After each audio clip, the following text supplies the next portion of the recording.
Welcome to the Sunday Times Politics Weekly, where we explore the big political issues of the moment. I'm Mike Siluma, and thanks for joining us. As the country gears up for next year's elections, the idea of an opposition coalition to unseat the African National Congress has moved center stage of political discourse. In this episode of the Sunday Times Politics Weekly, Sunday Times Politics editor Sibonga Gonke Shoba spoke to Pieter Groenewald, who is the leader of the Freedom Front Plus and one of the parties to the proposed alliance. Among other things, Groenewald warned that to be viable, such an alliance must be led by a black person. This is how the discussion went.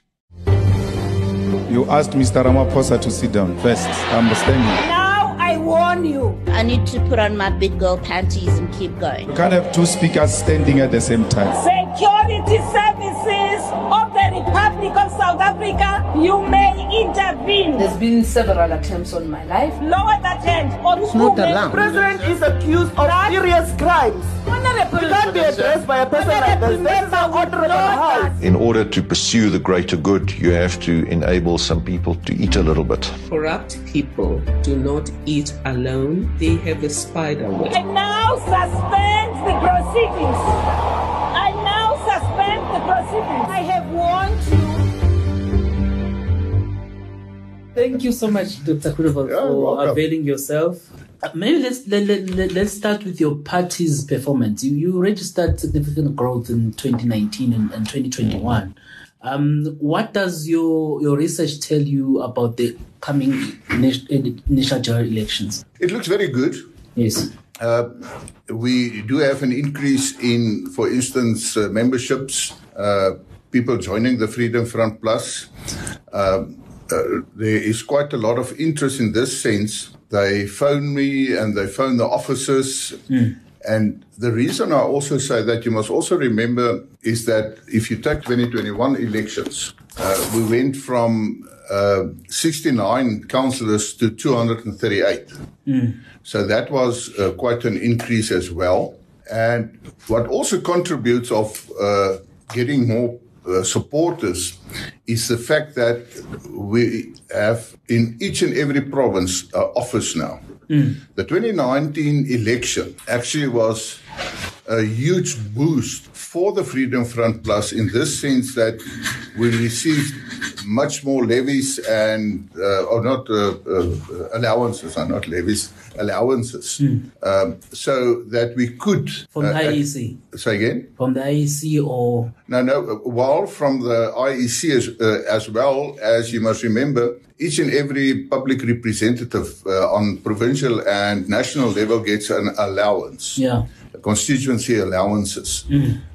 So that contributed that we could have enhanced our whole administration.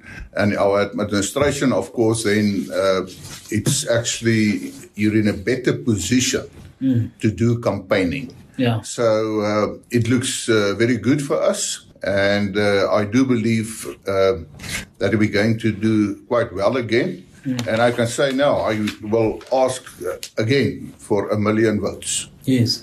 So that's what I'm going to ask this election. In 2019, when I've asked for 1 million votes, people said it's unrealistic. We got almost halfway. So I think the next one, we will go over the halfway mark and I will ask for 1 million votes again. Yeah. What do you think is behind this growth? What drives this growth? There are different factors. Well, actually, yes, we did take away voters from the Democratic Alliance. And the reason I say that, it's very difficult to put a number on that. Some people are trying to say that, well, the DA lost, say, so many votes and you gained so many votes, and then they make a simplistic, can I say, a generalizing sort of approach to say that that's the number of votes you took from the DA. But that's not the correct way to do it. What happened is, all the years, and specifically, say, from 2009 already, people came to the Freedom Front Plus say, listen, we support what you are saying and we believe in your policies. But we must now first vote for the strongest opposition party so that we can win the ANC. And now what happened in 2019, and we had the campaign, very strong campaign, to say, your vote counts. The DA's campaign was, don't waste your vote on smaller parties. Well, now we're not a small party anymore. We're the 5th largest party in Parliament. So we are part of the Big Five. So people then realize you can vote for another opposition party and your vote still counts. That's the first thing. Secondly, I went out of my way to visit communities and organizations that asked me to come and address them. And I explained to them what happens if you do not go and vote. And if you do not vote, you're making the ANC stronger. Yes. And I've convinced quite a lot of people to register and to vote. And they voted for the Freedom Front Plus. So I would say those are the two main reasons. I do believe that our campaign on Fight Back also played a role. I mean, our posters and everything of Fight Back, Afrikaans slaan terug, people came to me and said, well, that's the way they feel. So for the 2019 election, people felt that they must send a message to the government. And that was part of to say, we will fight back. And that is, of course, by means of figuring, it's not physical fighting back. It is a matter of a political approach to say that we will not just accept everything. So I think those were the main contributors as far as why we had that growth in 2019. Yeah, the Freedom Front Plus right now is one of the key players or partners in the opposition pact that you are putting together. Yeah, I stumbled on a video by one of your leaders. I think it's Mr. Mulder, if I'm not mistaken, talking about what needs to happen for this pact to work, saying that you need a movement similar to the UDF of the olden days. And to me, that means you bring everyone together. Yeah. So why is this pact excluding other parties such as the EFF, such as the Patriotic Alliance? Is the Freedom Front Plus in support of the exclusion of those parties, and why? Okay, firstly, we must, and I don't like the name pact, but I know what you understand what you say. I am on record that, look, we're going to have this conference, convention, but it's nothing else than a conference. It is the 16th and 17th of August. And then we will make final decisions on the name. But to answer your questions directly, firstly, you referred what my colleague said. Now, we must separate the issues. I am of the opinion that when you go to civil society, okay, let me first put it other way. Yes, we must mobilize, can I say, the communities, the civil society. They must come on board to say, we had enough of an ANC government and we want change. We must save South Africa. But that should not be politically connected.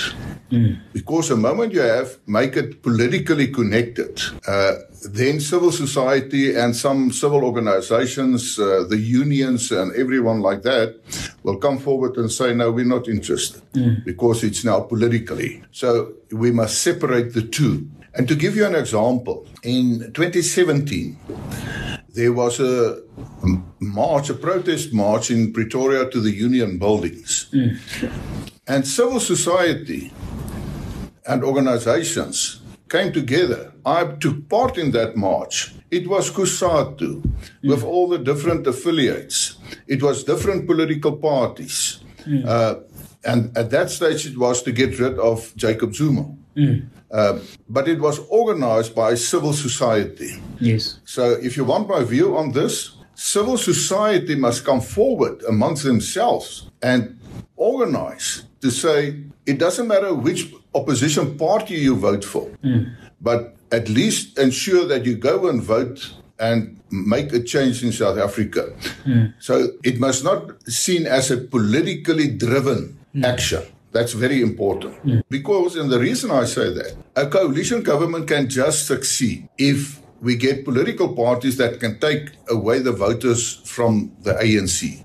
They must be attractive for the voters of the ANC. For instance, I know the Freedom Front Plus, although I receive calls from Soweto where people wants to ensure that, ask me to come and establish some branches in Soweto. I get those calls. But I'm realistic. I know that the Freedom Front Plus is not the party that will get ANC supporters in mass to move away from it. But there are other political parties. The DA is supposed to do it. So I am... it's good to see that you get some new parties, for instance, Rise Mzansi from Mr. Zibi, and those parties, and they must work hard. The other thing is, to win a change in government, we must ensure that people are registered and they go and vote. So the focus of this movement, as well as the political parties, the coalition, the multi-party coalition group, I call it the multi-party coalition group, they must work hard to get those eligible voters to go and vote.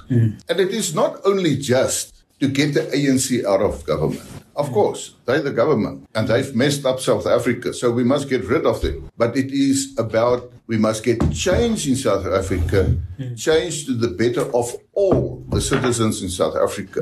You ask about the EFF and all those parties. Now, firstly, the Freedom Front Plus will not go in a coalition government where the EFF is part of, as well as whether if the ANC is part of that. I'm on record on that already.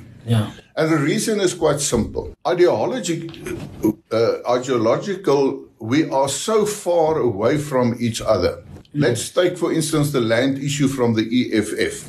We will never find each other on that issue. The ANC, well, I don't have to elaborate on that because, I mean, the record is there. They've messed up everything. It's about affirmative action, black economic empowerment, corruption. Well, you can name all those sort of things. And I say that the moment you go in a coalition with those, specifically those two parties, they will not deviate from their ideology. And I mean, Julius is on record, but he openly said, yes, we are open for coalitions, but then people must be convinced that they will follow our ideologies. So it's a no-go. So the Freedom Front Plus will not be part of that. You must ask yourself, what comes in the place then of a new government? We want in place a government that, as I said, who will govern to the benefit of the whole of South Africa. We are all South Africans, and it is to the best interest, for instance, that we must address the issue of unemployment. I see that as a priority. We must address corruption. We must address building the economy. We must ensure that we get economic growth in South Africa. Because if you don't get economic growth, you won't be able to address the unemployment issue. And the crime situation is of utmost importance. And there's one very important thing when it comes to coalitions, and that is that when we form a coalition on national and provincial levels, we cannot afford the fiasco we had on local government level, specifically like in the Joburg Metro. We cannot afford that. And to prevent that fiasco, you must ensure that the coalition partners of the government is political parties who really share some values, well, some important values, in this sense that they will, for the sake of South Africa and for the sake of the voters, comply to an agreement and not being bribed, will not, for instance, in the end, only act in their own interest, but in the interest of the electorate. So the Freedom Front Plus has in the past spoken about who should be the presidential candidate of this coalition. Yeah. I know you're going to the convention next month, but do you still believe that Velenkosi Nhlabisa of the IFP will be an ideal candidate for this multi-party coalition? Okay, let me first just give the context. Yes. I said that in the coalition, it does not necessarily mean that the strongest partner in the coalition and its leader should then be the president. That's the first thing. Yes. We must have a competent person who will become the president. And I reiterate, that doesn't mean it necessarily means that it is the strongest party. And I was then confronted with the fact to say that, why do you say that? And I said, well, and I've mentioned it just now to say that you have to take voters away from the ANC. And if you create the impression that the next president is going to be a white person, you're not going to get those voters away from the ANC. With the State of the Nation address this beginning of this year, I said it in my reply. It is quite clear that the ANC will put race as a focus point in their election campaign. And I refer to that specifically because of the president with the 8th January address. He used those two young boys that were assaulted at Marcelspoort.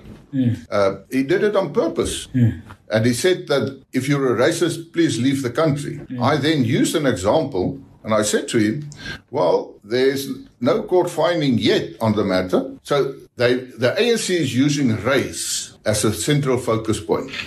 I mean, they came with the new regulations in terms of affirmative action. And I give you a long story now to say why I said, if you think you're going to get voters from the ANC away from them to vote for a coalition group or different parties in the coalition, and they know that it is going to be a white president, you're not going to succeed. And then I was asked, but do I think there are such members in the group? And I said, yes. And then I referred to Mr. Nhlabisa, because I think he's competent, but it's not final. That's my opinion, but I keep with my opinion.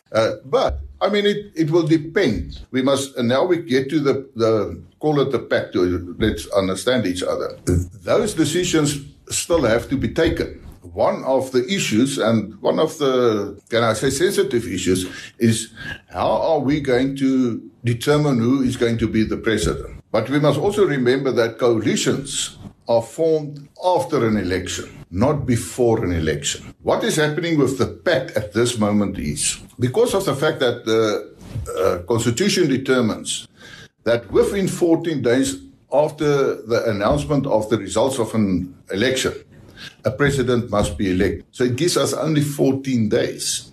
Now, the most important part for me in this whole convention is that, yes, and that's how I see how it should be. In public, we can say these are the political parties, and they undertake to say that after the election, they will side with a coalition government so that the people can see which political parties is going to be part of a coalition. And after elections, there can even be other political parties who's not part at this moment who will be able to join. It depends. But then behind closed doors, these finer details, for instance, how you're going to elect and determine who is the president, how are and which, can I say, procedures are you going to follow to determine who are ministers? To give you an example, the Freedom Front Plus, we say that we don't need deputy ministers. If you're in government, we don't need deputy ministers.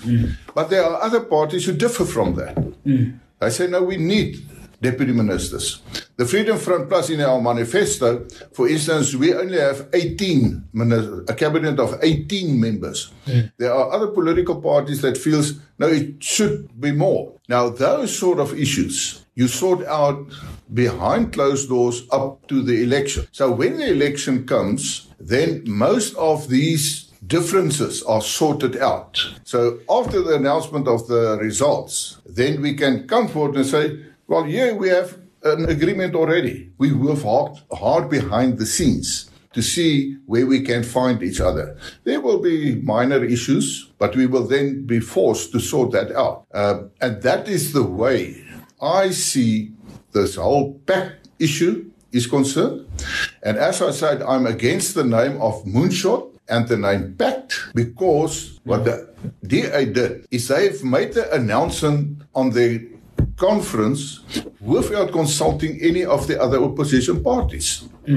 So, and they came forward with this name. And I am on record where I say it is quite clear that the DA actually is using the Moonshot Pact as a branding in their campaign for next year. And if we are still going to use that name, then they're going to the electorate and say, well, all these parties, they all talk about the Moonshot. We're part of the Moonshot.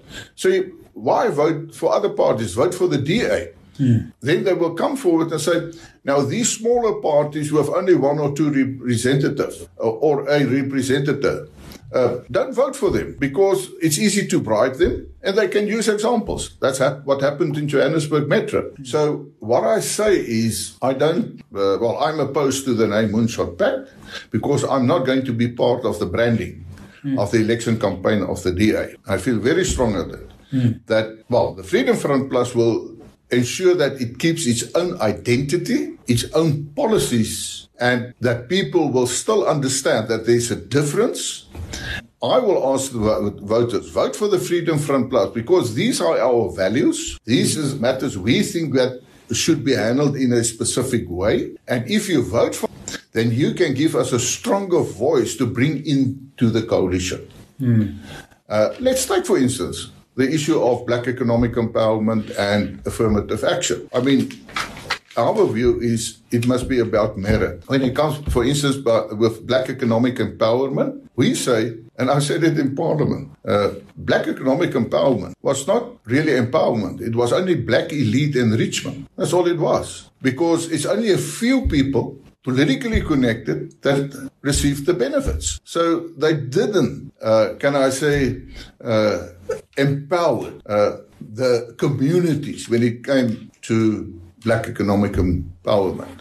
Is that one of the policies that you're going to be pushing for to be included? Yes, of course. In the pact? We already did that in the agreement with local government coalition agreement. And you can go and look. We said, for instance, let's take affirmative action. Well, we can talk about the black economic empowerment as well, but when it comes to affirmative action, we say we only need one criteria, and that is merit. South Africa is full talents. We must get the best people to do the job, irrespective of race. According to South Africa statistics, I think it was about 2-3 years ago, more black professionals in Africa than white professionals. I don't realize that. Because there are more black people in this country than there are white people. Is it not also? Because there are more black people in this country than there are white people. There are more black people. Yeah, I understand what you mean. Because all statistics will show more black people doing things than white people. That's one reason. But it's not just about... Because I'm giving you and say more black people are leaving South Africa than whites. Because there's a perception it's only white people leaving South Africa. But the real issue of that is, why do we have so many people leaving South Africa? Why do we have professional people leaving South Africa? I met a guy at the airport. He was black engineer in Eskom about 3, 4, 5 years ago. And we spoke. And he said, well, I'm on my way out of the country. And I said, why? He said, well, I'm the engineer. I'm qualified. I have to sign documents and take the responsibility. But my manager is not even an engineer. And he tells me what to do. But I must take the responsibility. I cannot bear it anymore. So I'm leaving South Africa. The leaving of professional people of South Africa is not... The race issue is not really the issue. I mentioned that because most people think it's only about race. Why do we lose those people? And that's the problem. But isn't it about opportunities? If I was to get an offer from the PPC, surely I'd leave. I wish it was only about opportunities. But the opportunities are taken away because of affirmative action and corruption. Cadre deployment, because they're putting people in positions where they can ensure they're part of the network to ensure that there is corruption. That's what they're doing. And that's a problem. And what I'm talking now, you can go and you'll find those many examples of that. Given the country's history, Dr. The circumstances. Given the country's history, a long history of discrimination against black people, the policies that favored white people in this country, then how do you then resolve the imbalances of the past? What do you do? How do you empower communities that were excluded from the economy for a very long time? How do you do that? Because statistics, I'm glad you spoke about this. Statistics show that black people in majority live in poverty in this country, and those laws are meant to correct that. Then how do you correct those imbalances? Okay, firstly, I want to say we must ask our question that those laws are correcting that. Did they really? No, they did not. And I'm using exactly what you've said just now, because there are much more more black people in South Africa than white people. Therefore, you will get that more black people professionals are leaving South Africa.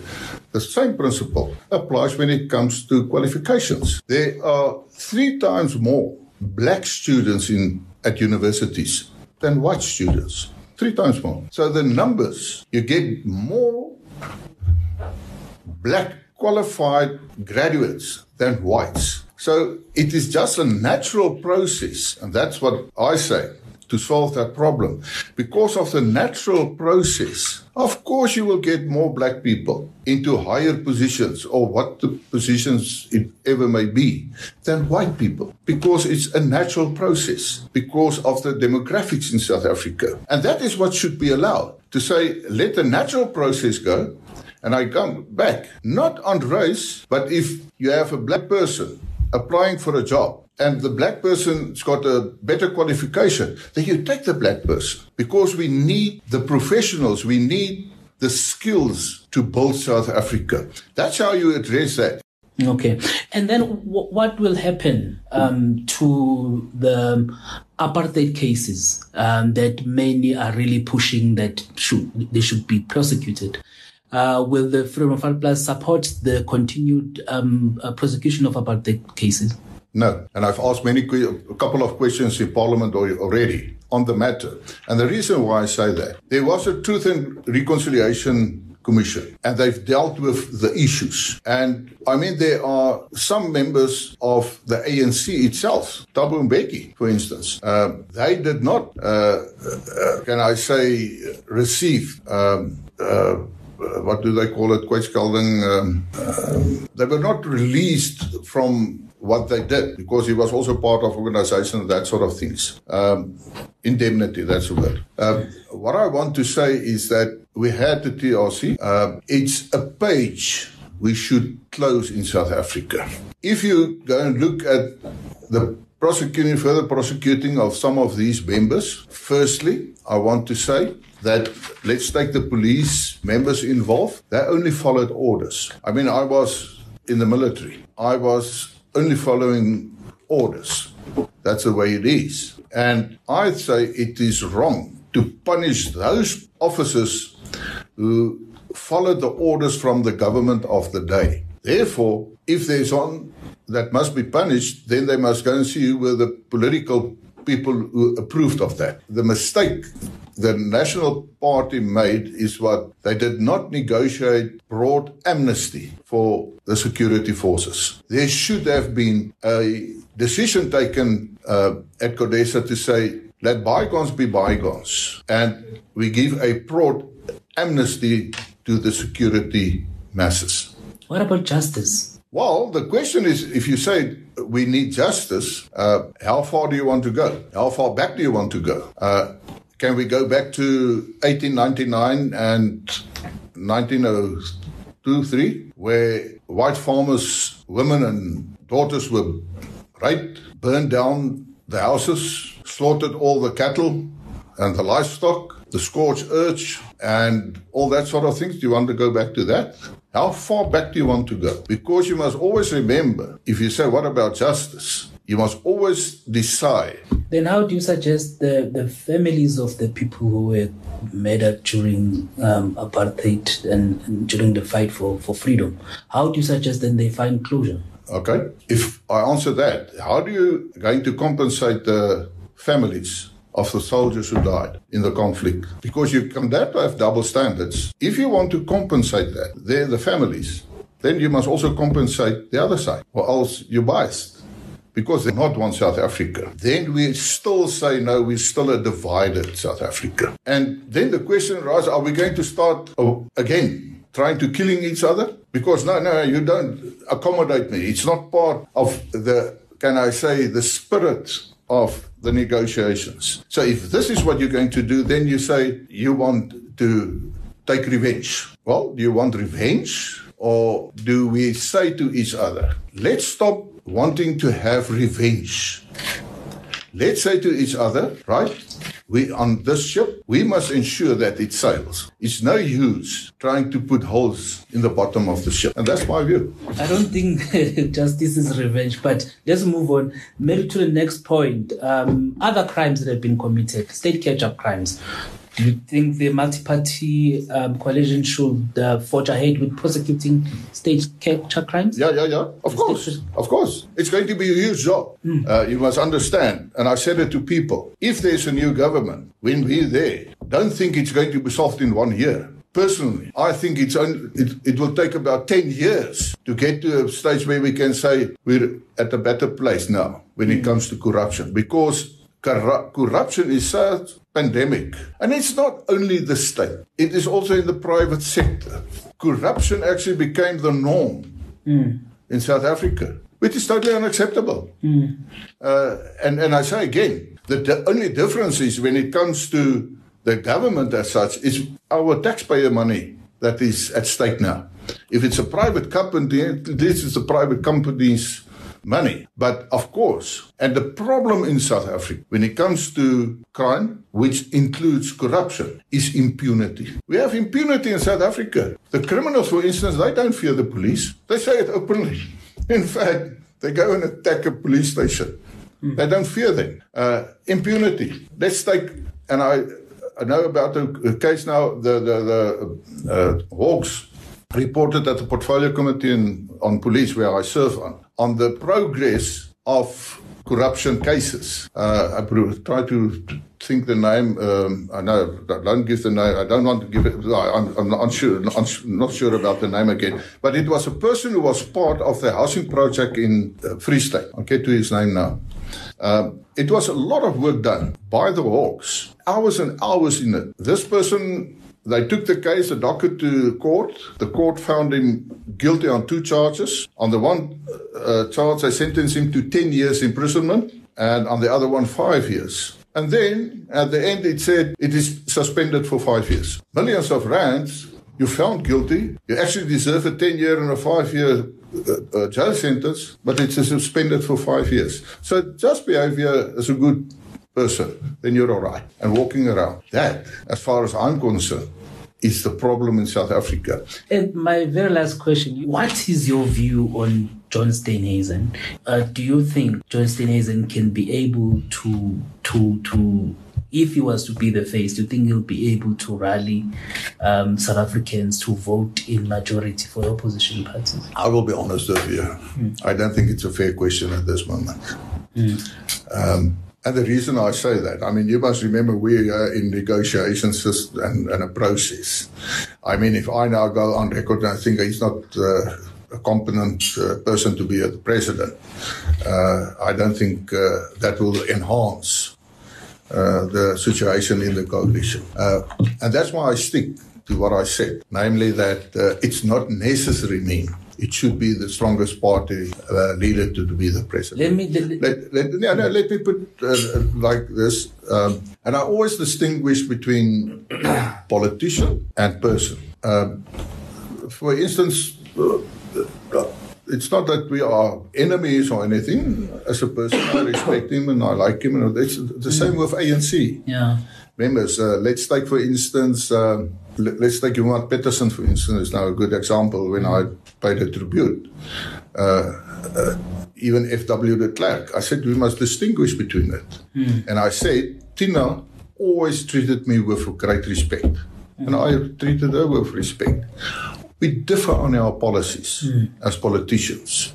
So, to come back to your question, I will not go into that one. Maybe let me ask you. Can I say this? Not everyone becomes a party leader, and don't see it as arrogance from my side. I always say, and I said it a couple of times to EFF members, don't let your arrogance exceed your intelligence. What I say is that there must be some leadership in a person to become the leader of a political party. Even Julius Malema. He must have certain characteristics or something in him as a person to become the leader of the EFF. It's the same with John Steenhuisen. He must have something in him, some good things, some leadership features in him. Or else he wouldn't have become the leader of the official opposition in South Africa. So it's not that I say that he doesn't have certain competencies. Not at all. But the question is it the most suitable person? And I do believe there are other people. And I said Slabisa. The way it came out from Slabisa was not the way I thought it was going to come out. It was a bit off the record, but I know there's nothing off the record in the media. But I'm not some of those people that's going to deny it. I said it. I said it. Yeah. So I stick with that. But my very, very, very last question. No, you're welcome. I've got time. Do you think this country is ready for a white president? No. I understand you correctly. No. We're too close to apartheid stop. Because the perception, let me give you an example. And I know they're doing it already. The ANC, behind the scenes. Julius Malema is quite openly on that. Yes. I always say maybe sometimes, at least with Julius Malema, I know where I stand with him. We differ. But he said, and I can use it because he said it in public, that do people want to vote for the white bars again? They will not. The ANC is doing exactly the same, but they do it where nobody will pick it up. And in 2014, when Zille was the leader, they said, do you still want to vote for the white missies? And don't make mistakes. That is a perception, pure on merit. If the best candidate is a white person, it should not be a problem. But remember what I said in the context. You are not going to get the voters from the ANC to move their vote if they know that there's going to be a white person. Thank you so much for your time. Right, that's really welcome. Appreciate it. You're always welcome. You want to have a follow-up, you can come. Well, that's all the time we have on the Sunday Times Politics Weekly this time. We thank colleague and Sunday Times Politics editor Sibonga Shoba for that interview. I'm Mike Siluma. Until next time, do stay safe, stay blessed, and let's do good for our country.